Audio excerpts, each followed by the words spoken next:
Hello, everyone. Welcome back to another amazing episode 52 Authors, 52 Weeks. Today, I am joined with Teresa Lacorazza, who is one of many authors in the book titled Holistic Mental Health. How are you? I am fabulous. Thank you for having me. I'm excited to be here. I'm actually so excited for you to be here because when I read your chapter in this book, Embodying Gratitude, it was something that really resonated with me as something that most of us don't do. And we'll talk about your story shortly, but gratitude for me is a must do daily, right? Now, are there some days where you're like, right? Because you're human, but practicing gratitude and something I started doing, and I don't even know how I started doing it, why I started doing it, but I just started waking up in the morning and opening my eyes and just simply saying, "Thank you, God, for another day." That's it. That's it. Thank you for another day. And maybe someone says, "Well, I don't believe in God." Well, just thank you for another day. Thank you for being able to open my eyes, put my feet on the floor, and walk about my living space, and I'm breathing. I'm not in the casket, right? Yes. Yes, exactly. I like to So, think of it oh, as, you know, being the painter of your life. Like, okay, so today, what am I going to use? I think maybe I want to use watercolors today, or maybe I want to use pastels or just charcoal, make it just black and white, like black and white, depending on what you have going on that day. Maybe it's just a very black, it's either going to go this way or it's going to go this way, or I have to do this or I have to do that. Right. Or let's fill it with magic and have watercolors like all blend together. I love it. So before we get into your story, which is, listen, folks, you may need to grab a tissue or two because I actually read your chapter. It was one evening. I was sitting here. I usually have about 5 or 6 books that I'm trying to get through. And so I was actually very thankful that I only had to start with your one chapter, which then prompted me to go back to the other chapters. But we're going to talk about some topics that every household needs to know. So if you're watching this episode, get your friends, families, frenemies, get all of them to tune in because we're going to talk about some need to know topics for every person in the human race. Yes.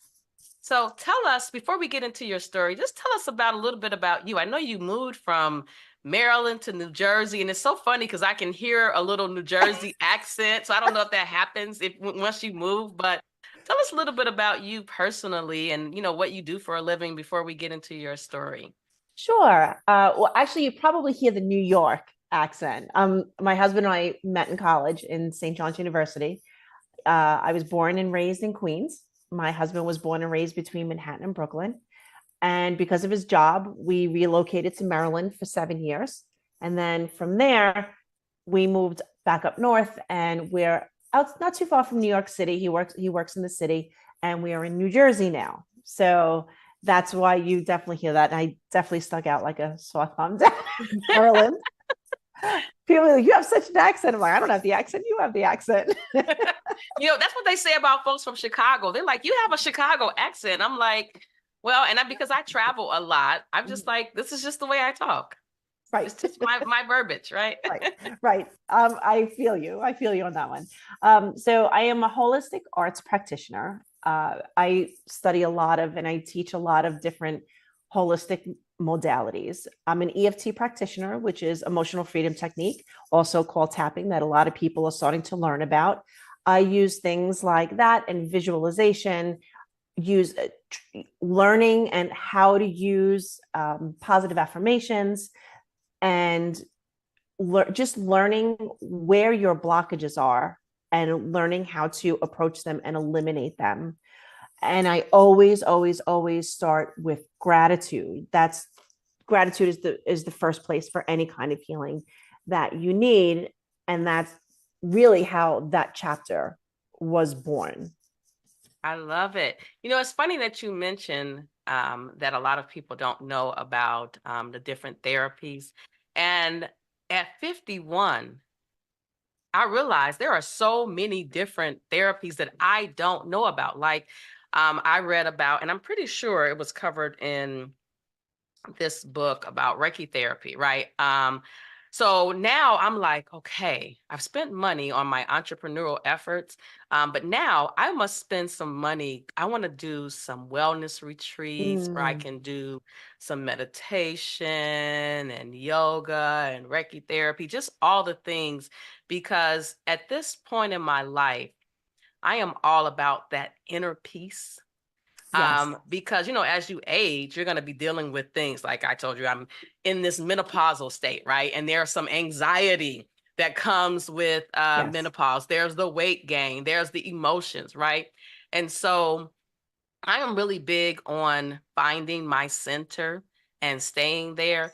And that has really caused me to reevaluate relationships and yes, situations and things, because I don't need all of those things in my space when I'm trying to deal with, what I'm dealing with. And I prefer to be in this place of peace. It's a yes. nice place to be. And and everything is a choice. You know what peace feels like, and you know what havoc feels like.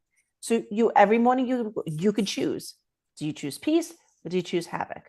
I've been teaching meditation for many, many years, and in town here where I live, I taught for about 3 years. I was teaching senior citizens, and they would come. They were the best. I love senior citizens. They would come in and they'd be like, "I can't do this." I'm like, "Just promise me that you're going to just listen and just be open." Be And they would open. say, yeah, just be open to it. Like, you may think it's hokey pokey. You may think that it's woo woo. It doesn't matter. Just be open. And even if you're just sitting here because you have nothing else to do, just be open and just listen and try. And I've taught thousands of people how to get into that space, because as Wayne Dyer called it, it's the space between your thoughts. And that's where all the healing happens. That's our bodies are meant to heal itself, right? And that's where it happens. So we need to learn, and it's like a muscle. The more you practice getting into that space, the easier it becomes. So the quicker you Absolutely. can find peace. You know what? That's so true, because I have asthma. And one of the things that my aunt, she's a nurse, but I was in the emergency room one day, and I was kind of like near this hyperventilation state, right? And she was like, when you're having, and I got adult asthma from asbestos. She was like, when you're having your asthmatic episode, I want you to just learn to take these deep breaths. And so when I first started learning about meditation, and I was listening to one on my Peloton app, and it was like they were guiding me through the steps, and when they would say some things, I would say, there's no way I'm going to feel this, right? Feel it through your body, feel it through I didn't think that those things could happen until they started happening. Right. And using it when I'm feeling overwhelmed, and just allowing myself to calm down, center myself, and just Right. let it all loose. It is so, you can feel it in your toes. You can. That's the beauty of it. That's the beauty. And for all you naysayers out there, I promise you, all you need, the first thing you have to do is just make the commitment that Mm. you're gonna work at it. And be And open. Be yes, open. be open. Even if you're like, oh, I don't believe this nonsense. You know what? Just just be open and be like, I may not believe this, but so many other people are finding peace inside. That yes, you need to give it a try. You have to be open and be willing to, step aside, as Wayne Dyer says, again, I love him. He was one of my favorite teachers. Ego is edging God out. Like, just Mm. put that aside and just be, just try it, because something that's so simple can and will make the most profound impact on your mental health, on your being. And it's And so it's free. important. It's free to meditate. Right. I mean, winning, right? And you know what? Winning. I love What it. I have found, meditation, it takes practice, right? To stop all of the noise. We have allowed so much noise in life to hold us hostage. Yes. The cell phones, the TV, right? All of these things that are taking us away from our place of center. If you just take the time, and I found I have to have a place, right? So I didn't tell you this before, but I have a special needs daughter. She's 32. She's deaf. She's nonverbal. And so she doesn't live with us. She comes home like once a month, Mm. or so. And in her room, there's a rocking chair. And so there's no other distractions. And so oftentimes I'll go in there with my book, and just sit and rock and read. And I never knew how powerful that was. But what I did know, she loves to rock. So she has a rocking chair here. She has a rocking chair at her house where she lives. She has a rocking chair at her day program.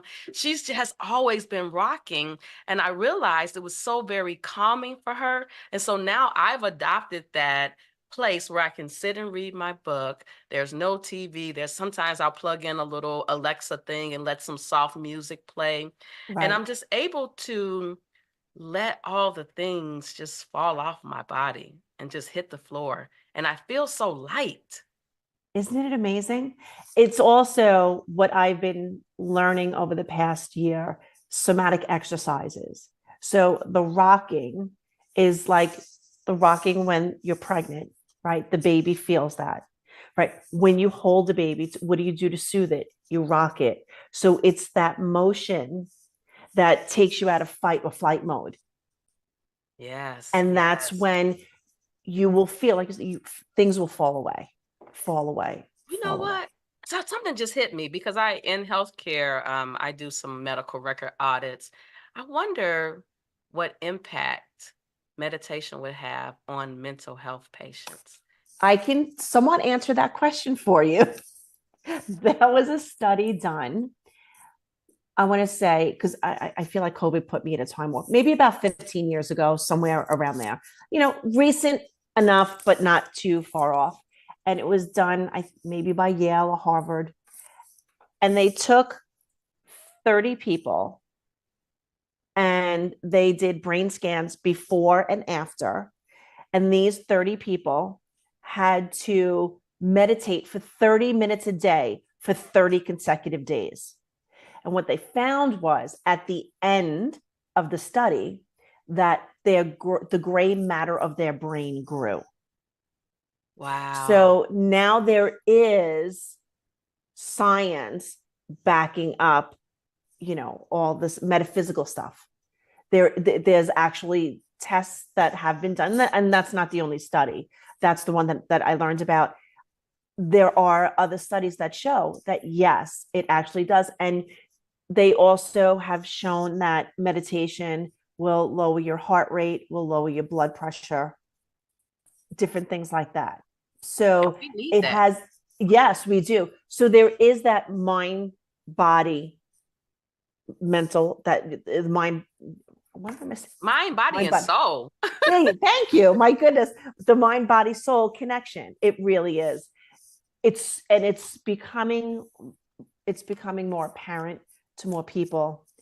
More people are open and willing to try different things. I love Reiki. Reiki is such an amazing tool.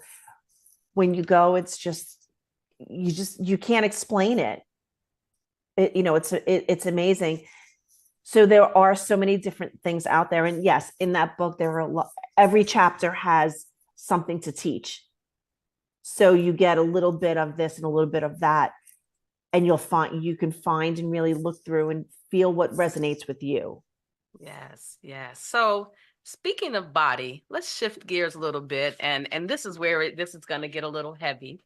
So when I read your chapter, you tell a story about you discovering that you had a form of cancer. And so, one of the things that you and I both feel very passionate about is Yeah. making the appointment for the appropriate test. I remember, and don't judge me, I was excited about getting my colonoscopy, right? Because I want to know. I don't want to be walking around with this in my body. So I believe in prevention. Now, my husband, on the other hand, I had to kind of twist his arm to get his scheduled. But I'm like, hey, my grandfather is currently 103. His parents God are in their bless. 80s. My parents are in their 70s, right? So I got a lot of people who need me, but I got a lot of life and lives to change, and I can't do it if I'm in a casket. And That's I right. personally believe that holidays, get togethers, that's when you need to have the conversations about going to get the mammogram, going to get the colon screening, going to get your PAP exam, your prostate exam, because that's when you got folks' attention, right? Because they're in the space and you can have those conversations. I like to have the conversation about knowing your family history. Right. And knowing your family history doesn't mean that you're not going to get something, but it does help your clinician understand that you are predisposed to certain things. But you could have a zero family history in something and it happens to you. Yes. Yes. That's my So, story. what would you say to that woman who says, I don't have the time to get a mammogram? I would say, then do you have the time to be dead? Mm, Tell us more. Tell us more. So I had a few lumpectomies over the years. And I guess it was about 2015. My surgeon had told me that I had abnormal cells in both of my breasts. Those cells don't turn to cancer, but it puts you at a higher risk for cancer. So I needed to be followed every 6 months. I was like, okay, I can do this. I was good with that. Um, and that's when we were living in Maryland, and my surgeon was in Baltimore, and I would go see her every 6 months. I had a mammo once a year, then started having also MRIs. We ended up having to relocate to New Jersey for my husband's job. Went to the place to get my mammogram down in Maryland because the place was amazing. It was one doctor, one space. It was like a spa. I had my results. She would call you into her office, put up all the screens, show you everything, explain everything. I knew I wasn't going to find that up here. And I didn't want to go into a hospital to have my mammograms. It was just a psychological thing. Like I just didn't want it. Well, she ended up selling her practice. So in my mind, I was like, well, I don't want to go to somebody new all the way down there. So I need to find somebody here. And of course, I procrastinated. I put it off. And then COVID happened. So, everything was shut down. And I was having a conversation with a friend of mine. And she said to me, you better go because I don't want to see you in a casket. And that sent chills up my spine because no one had ever said that to me before in that way. And she said, do you want your kids looking at you in a casket? And I was like, oh my God. So I did some research. I finally found a doctor. I called to make the appointment for the mammo and for the appointment to see him. And I'm hysterical on the phone as I'm calling because previous to that, I started having nightmares, waking me up in the middle of the night that I had cancer and it was too late. Now, there is no breast cancer in my family. My paternal grandmother had it, but she was in her 80s. So they don't even really take that into consideration. I have a sister, I have a mother, I have aunts, grandmother, a maternal grandmother. Nobody had breast cancer. I didn't think. I was like, okay, no, I have to be more careful. But, I cut soy out. I was trying to watch, certain things, you know, cut out processed foods. I end up going for my mammogram and I go see the doctor and he walks in. He must have been told, you got some crazy lady coming in. So just be aware. And he says, oh, we're here to talk about your normal mammogram. And I just started to cry. So we talked a lot about different things about, losing some weight and this and that. And I gave him my whole history. And he says, I'll see you in 6 months. And I went back 6 months later. And I had a rash on my nipple. And he said to me, how long has that been there? So I'm like, what? And he's like, that little rash, is it itchy? Do you feel? I'm like, I didn't even know it was there. So he gave me a cream to put on. He said, come back in 2 weeks. And he said, if it's still there, we're going to do a biopsy. And I'm like, biopsy? What are you talking about? So, or a rash, right? It's a rash. Right. He's like, oh, it's usually like eczema, something skin related. I go back 2 weeks later and I just had a knot in the pit of my stomach. Like I just knew. And it turns out that it was a really rare form of breast cancer. And I was devastated. I was completely devastated because there is no breast cancer in my family. So I was very lucky. It was caught very early.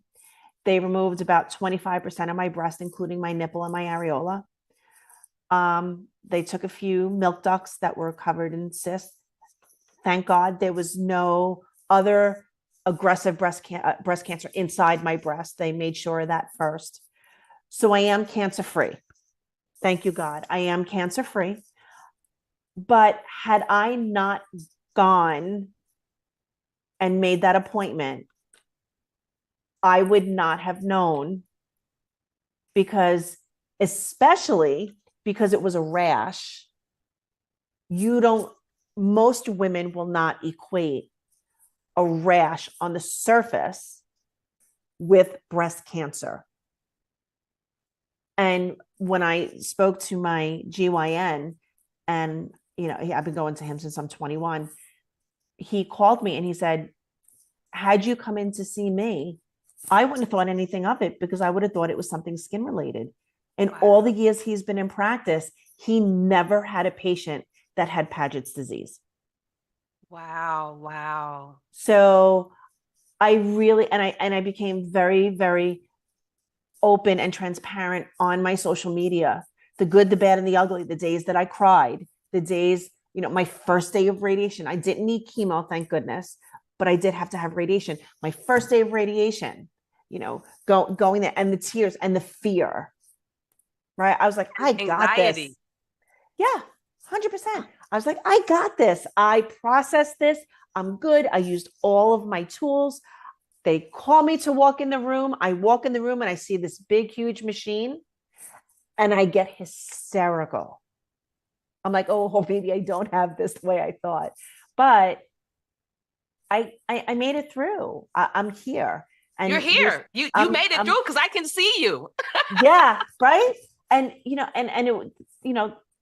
my parents are in their 90s, and telling them that I had cancer when they knock wood, they've never had to deal with major illness like this. And I'm the youngest of four. So for them, it was and then telling my boys, who one was going off to college, the other one was a senior in high school, telling them that was really, really hard. And, my husband he was like, we got this. Let's just do it. Let's move ahead. But my message really is, please go, because cancer is so much scarier than the doctor. So much scarier. Go. And if you get a diagnosis, go talk to another doctor. And I'm glad that I did that as well. I ended up getting treatment at Sloan Kettering Hospital. It felt right for me. I do. I get choked up about this because I am so grateful. And I teach my gratitude practice in my chapter, because gratitude is really what got me through that time. That time. Wait. Because we cannot tell them everything that's in this chapter because they have to buy their own copy of the book. I have read your chapter, so I will just highlight a couple of areas. So you talked about Paget's disease. Folks, if you don't know what that is, look it up. My grandmother grew up in a time where the doctor is always right. And I believe in 2024, it's about having that relationship with that doctor that you're seeing, but also going with your gut Yes. when you're like, maybe I need to get a second opinion, right? Maybe this facility is not the place that I'm going to be able to get my healing. But when you talk about put your money where your mouth is, it's time to practice what you preach. As a therapist, as a coach, believe it or not, we're teaching others these techniques, but at the same time, we're constantly reinforcing it with ourselves, right? Because you got to encourage yourself first before you can encourage others. But the journey when you were diagnosed with the breast cancer, that wasn't the end. Your chapter demonstrates the power of resilience because you got the diagnoses, but then there were some other things that happened in the house that was like a 1-2 punch. I was like, wait a minute. I'm like, how did you get this in this one chapter? As I was turning the pages, and let me just tell you, because I was underlining things. I was just like, what? What? Wait, another thing? But what I like is you were honest in your account of what was going on, how you were feeling. I think a lot of times, especially we as women, we put this mask on and we let the outside world think all is well when all is not well. And it's okay not to be okay, but what are you going to do about it? 100%. And there's help, right? There's help. Yes. And again, some of these techniques that we're talking about are, as the kids like to say, free 99, right? You can meditate, you can journal, you can do all of these things to help get a cleaner insight. I think there's this heavy focus on clean eating. But what about that other aspect of internally cleaning out negative thoughts and feelings and Purging of emotions, purging it, yes, detoxing those things. Yes. And what I've noticed and what I've really tried to practice over the last several years is when something comes up, when I feel something, to identify it and give it a name. Is it anger? Is it frustration? Is it sadness? Is it joy? Even the good things. We don't have to only do this for the bad, or when we're not feeling right. What is it? Give it a name and allow yourself to feel the feels. Because if we ignore, I'm angry at this person, I'm angry about this situation, but anger is not good for me because it doesn't make me feel good. So let me pretend, let me push it under the rug. Like when you have, an issue with a friend or a partner or a spouse or a child or whatever it is, you push, it doesn't heal it. You need doesn't go away. It doesn't go away. You have to allow yourself to feel the feels. And, if it is something where you feel sorry for yourself, I've done this a million times. I'll set a timer. I'll give myself 2 or 3 minutes. Like your pity party, that's it. Cry, yell, scream, feel bad for yourself. When that timer goes off, now how are we going to address it? How are we going to get rid of it? Put your money where your mouth is. Right. And that's what God said to me, between the cancer and then the house. He was like, okay, so you've been teaching this for years, young lady. And now you're going to have to put your money where your mouth is, and you're going to have to use the tools that you've been teaching everybody else for so long. Because again, what makes us better teachers? When you teach from experience. Absolutely. You know what? I realized that my story with raising a special needs daughter, being a single parent, just all the things. The day I took the 30 pills, right? I realized that I didn't go through that for me. I went through it so that I can help someone else that may not have been as strong as me, right? Because I've lived to tell the other end of the story. I'm on the other end of it. And so our stories help us, but they are helping so many other people. When I hope, I hope that someone that's listening to this goes to 5 other people and say, have you checked your breast today?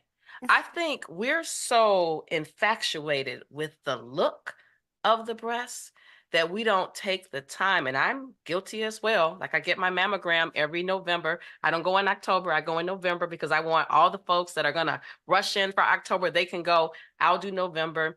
But taking a look at your body, because you're the one that sees your body every day. You're walking around with it. And Right. you would think, oh, it's just a rash, I'm just going to put some cream on it, when it could be something bigger. And I think that's the missing element. We're not in tune with our own bodies. Like, if you have an ache and a pain, but something as a rash that may or may not be itchy, you may ignore it. And it could be Exactly. something larger.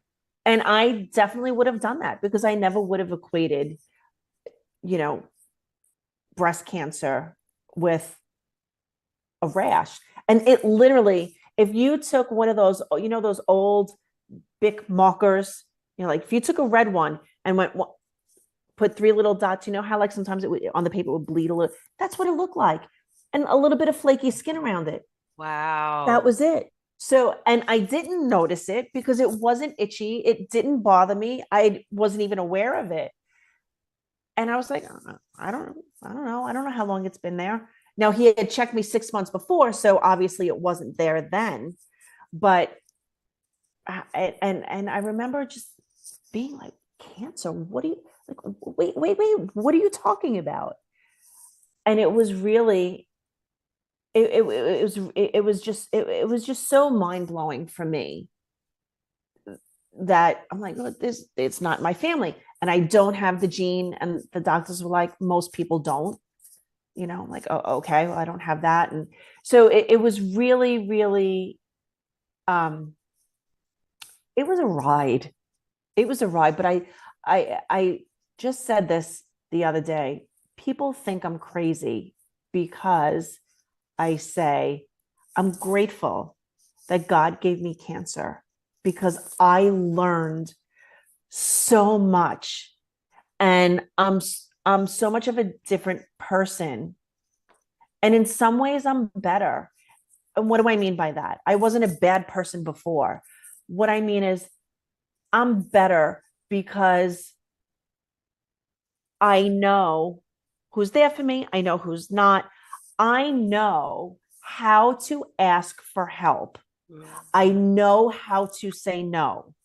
Women, I feel, struggle with that. Absolutely. And no, it's a complete sentence. Yes, it actually it is. It really is. So learning to ask for help. On the days that I had to go for radiation, I had so many people say, "Oh, I'll drive you. I'll take you. What do you need?" And I remember one day I called my next door neighbor. I said, "Hey," I said, "you want to drive me tomorrow?" It wasn't far from the house. And my husband's like, "What are you bothering her for?" I said, "Well, she offered." And we had some of the best conversations on the way to the hospital and on the way home. If we talked about cancer, we did. If we didn't, if we talked about the kids, or it didn't matter. Because for me, I knew as soon as I walked out of radiation, I got in the car. I was like, oh, exhausted. Now, some people would get exhausted at night. Everybody's different. But I learned, you know what? If someone wants to drive me, I'm going to have them drive me. It's Why not? okay. It's okay to receive, right? And I think Yes. you're like me, we're givers, right? And so sometimes when you're a giver, it's hard to receive. But if you allow yourself to be vulnerable, there will be some great things that will come out of that experience, but you have to be open. Yes. You have to Yes. be open. You Yes. have to schedule the test. And I also want to say, a lot of people will say, well, I can't afford a mammogram. there are resources out there for Yes. free mammogram screening. So that is not an excuse. The mountain is you. You have to move the mountain and make the appointment and go to the appointment and stay Right. in tune with your mind, body, and soul. Right. Had I not gone to that first appointment after missing, I guess it was maybe 2.5 years of not seeing my specialist, had I not gone that December, I wouldn't have had the appointment for June. Who knows where I could very well be 6 feet under the ground right now, Mhm. or I could have been facing a much more difficult cancer journey. Maybe I would have needed chemo, something much, such harder to deal with. So I am really, really fortunate. I'm really, really that I had that friend that said to me, I don't want to see you in a casket, and your kids don't want to see you in a casket. And your husband. I Yes. mean, because just from the 3,000 words that I read, you have a supportive community. I mean, the folks that came over to help you with the house, we're not going to tell them anything else. They need to get the book, but the community that rallied around you is a testament to the fact that community still works Yes. if you embrace it. And I think during the pandemic, um, because we were stuck at home. We got Mhm. outside. We got to talk to neighbors. I mean, we've been here for a long time, but we got to actually talk and communicate with neighbors. And that just reminded me of my childhood days when everybody on the block knew who you were. They knew who your Yes. mother was, right? So you couldn't do anything. And I think we have to go back to those days because we need each other to survive. Right. So listen, our time is up. I want everyone to purchase your own copy, Holistic Mental Health. And wait, I gotta put on my accessory to read the bottom part because it's kind of small. Calm, clear, and in control for the rest of your Your life. life. Yes. I really enjoyed reading your story. I'm climbing my Yeah. way through the other stories because I am doing 52 authors, 52 weeks, so Yes, I love it. lots I love it. lots I of love books it. that I am reading. I'm in the process of writing my second book. I can't wait to release it. And actually meeting all of you has really shifted how I'm going to present my next book because I've been having visions of the impact that it's going to have. And when it hits the market, I want to make sure that it's right. It's going to be right and it's going to be amazing because you're putting it out there and your vision is just going to continue to get clearer as you go on. Yes, I believe in writing the vision and making it plain. I believe in that. So, where can our listening, viewing audience get their own copy of the book? You got some signed copies? I really feel like I need to send mine in to you. I wrote in it, but to get mine signed. But where can our listening, viewing audience get a copy? So they can email me and I will sign it and send it to them. They can email me at Teresa, Teresa, at healempowerandlove.com. I love it. Yes. And I'm selling those for $25. That if you're within the local United States, the continental United States. The 50. Well, those two that's off far away, it might be a little extra. that will include shipping. So, and just write a little note to me that you saw this wonderful show, and I will get that book out to you in a couple of weeks. And I will gift you a copy of volume 2. I'll sign that one and send that Yes. to you. Yes. Well, it has been such a great time seeing you face to face. I really enjoyed your journey. I appreciate you for being a part of 52 Authors, 52 Weeks. Everyone, until next time.